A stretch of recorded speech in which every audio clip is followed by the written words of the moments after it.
deep dive. Today we're taking a really fascinating look at how creativity, traditional knowledge, and modern technology can come together in some, well, really surprising ways. Yeah, it's pretty interesting stuff.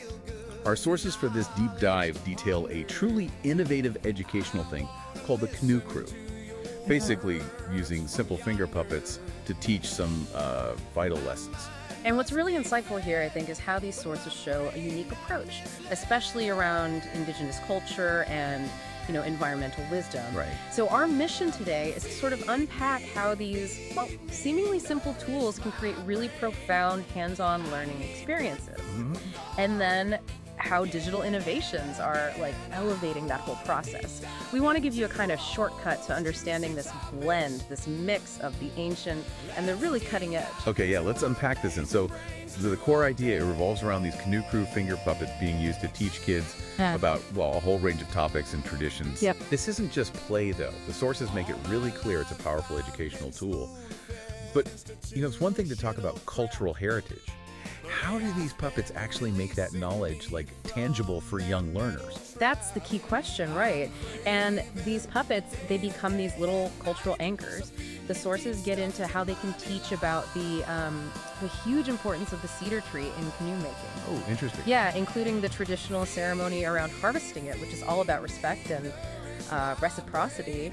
Kids can even learn to make tiny paddles and regalia using traditional methods. Wow. So it tackles that challenge, making sometimes abstract indigenous wisdom about nature and community really accessible. It lets kids physically engage with traditions that might otherwise feel, well, distant.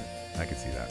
Imagine a child learning that cedar ceremony through these puppets. One source mentioned how kids would just spontaneously reenact it later. That shows a really deep grasp, doesn't it? It's not just memorizing facts. Yeah, totally. And here's where I found it gets really compelling. Beyond the crafts and ceremonies, the canoe crew can take kids on a forest foraging adventure, teaching them about wild foods, sustainable harvesting, and just the importance of living, in harmony with nature. Right, that connection. And imagine learning traditional canoe paddling songs, drumming patterns, even making little drums from a drum making book.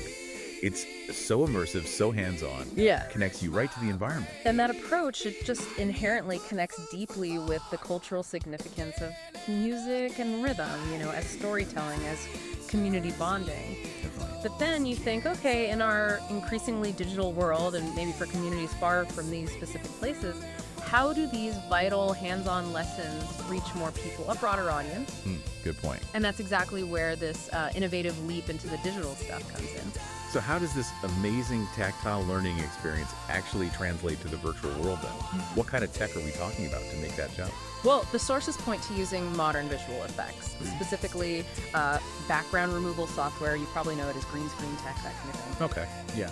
And this lets them turn these exact same canoe crew characters into digital stars on a YouTube channel. They attach the puppets to sticks, give them fun voices, and then use this tech to transport them.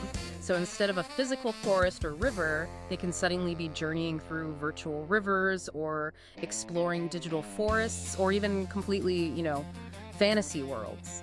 That's a huge step. So this isn't just sticking a puppet on camera.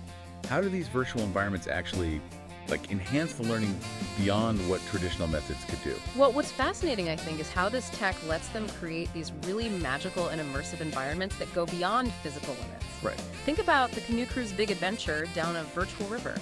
A kid who might never see a real salmon run can now experience its scale, its ecological importance in a really visceral way. Yeah, I get that. It fosters that sense of connection, that conservation idea, even from far away. Or discovering the secret garden of the forest, learn about biodiversity like it's a personal quest. And this tech even helps teach complex things like the Great Salmon Migration, covering conservation, the whole salmon life cycle. It's really a blend of the ancient and the cutting edge, bringing these vital stories to life for you, wherever you happen to be. So wrapping this up, what does this all mean for us?